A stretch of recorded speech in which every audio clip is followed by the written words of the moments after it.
En primer lugar, buenas tardes. Quiero agradecerles la invitación a participar como comentarista en este momento, ¿no? La mesa titulada Cultura y Políticas Públicas.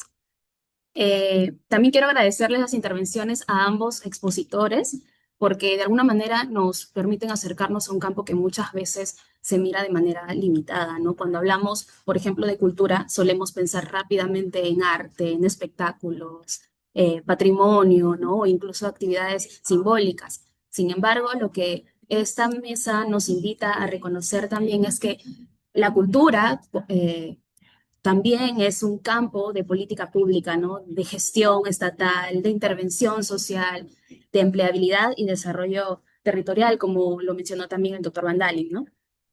Eh, Ahora bien, creo que es necesario mirar también este campo desde sus desafíos. La política cultural en el Perú sabemos que enfrenta tensiones, ¿no? Complejas, importantes, eh, que por ahí se mencionó, ¿no? De manera muy rápida, que sería el centralismo, también las brechas territoriales, la limitada asignación también presupuestal, ¿no? Que esto es algo ya que nos acompaña a nivel nacional en toda la institución estatal. También la precarización del trabajo cultural, la débil institucionalidad y muchas veces la falta de reconocimiento de la cultura como un derecho. Y eso es algo que, por ejemplo, no se mencionó dentro de las intervenciones. Y estos desafíos nos recuerdan que gestionar la cultura desde el Estado no es una tarea meramente técnica, ¿no? También es una tarea que involucra profundamente la política y lo social.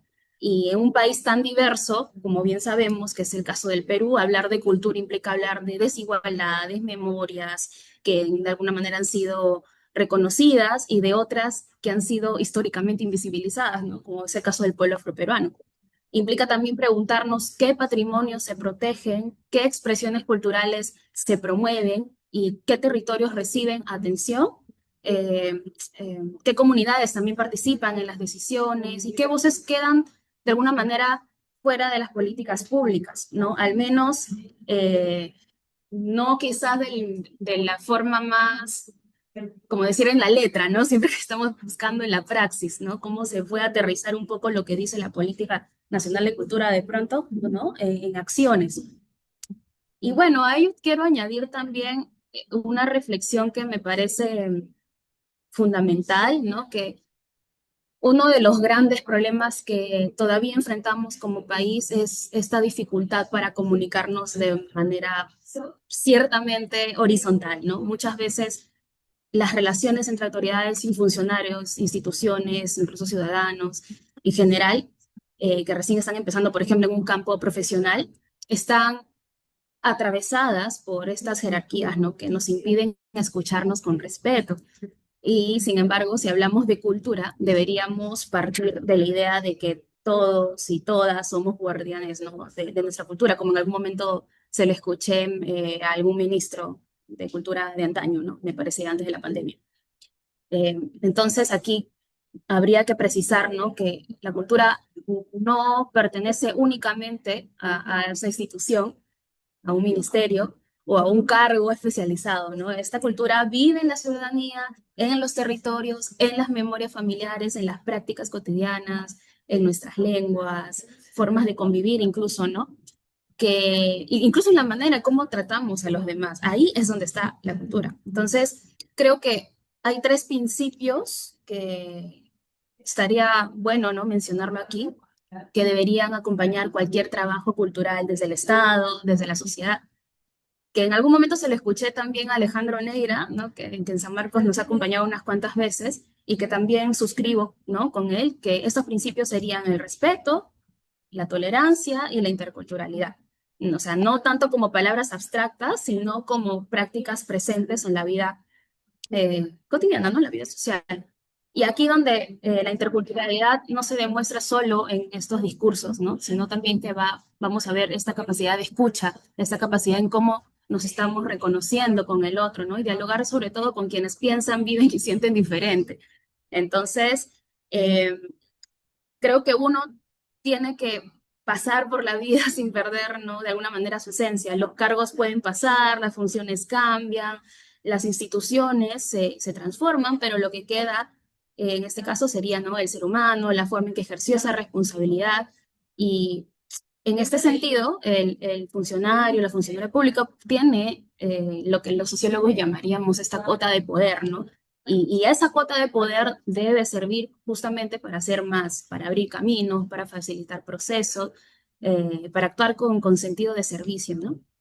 Eh, Algo que se me está escapando. Por ahí mencionaron también un poco sobre la política pública, ¿no? Bueno, aquí creo que deberíamos hablar de política pública, implica pensar justamente en este bien común, ¿no? Implica hacer el bien sin mirar a quién, como lo escuché en algún lado. Implica también entender eh, que cada decisión, cada proyecto, cada intervención territorial y cada espacio de diálogo, sobre todo, pueda llegar a contribuir a fortalecer esta sociedad, ¿no?, más sensible, más justa, más consciente de su diversidad. Y por eso considero que uno de los aprendizajes más importantes para quienes desean desarrollarse, sobre todo profesionalmente en este campo, es la necesidad de combinar estas competencias técnicas con la sensibilidad social, que en el camino a veces suele perderse, ¿no? No basta con saber formular un proyecto o manejar herramientas de gestión, también se requiere de esta capacidad de escucha, de este enfoque intercultural, del compromiso ético, ¿no? También la comprensión del territorio, del espacio, ¿no? Y disposición, sobre todo, para trabajar con comunidades, instituciones y públicos diversos, ¿no? Me parece valioso que esta mesa se desarrolle en una jornada justamente de emprendimiento, empleabilidad e innovación, porque nos va a conducir a repensar, ¿no?, que la innovación no ocurre únicamente en el campo tecnológico o empresarial, ¿no?, sino que hay innovación también cuando se diseñan nuevas formas de acercar la cultura al ciudadano, a la ciudadanía, ¿no? Cuando se descentralizan estos espacios culturales, cuando se articulan estos saberes académicos con saberes comunitarios o ancestrales incluso, ¿no? O cuando se reconocen estas expresiones históricamente marginadas como parte central de la identidad nacional. Eh, ya, sí. Quiero cerrar también señalando que estas trayectorias compartidas hoy nos muestran que trabajar en la cultura o en el ámbito cultural desde el Estado al menos implica asumir una responsabilidad pública, no significa contribuir a que el ciudadano, la ciudadana puedan acceder, participar, crear, reconocernos en su diversidad. También implica que la cultura no, no es un lujo, ¿no?, ni un complemento, como en algún lado eh, se ha vociferado, ¿no?, sino más bien que es una dimensión eh, fundamental del desarrollo democrático, si queremos verlo de esa manera.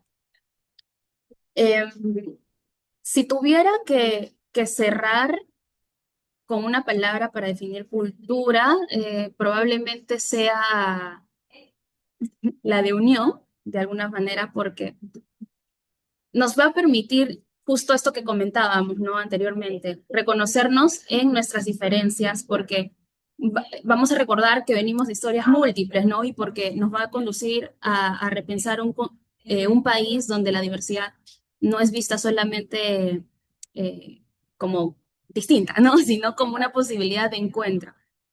Y bueno, escuchando un poco la trayectoria, ¿no?, del señor Talledo, un poco la intervención del señor Van Dalen, ahí habría que preguntarnos, ya como punto final, y también como pregunta a la mesa en general.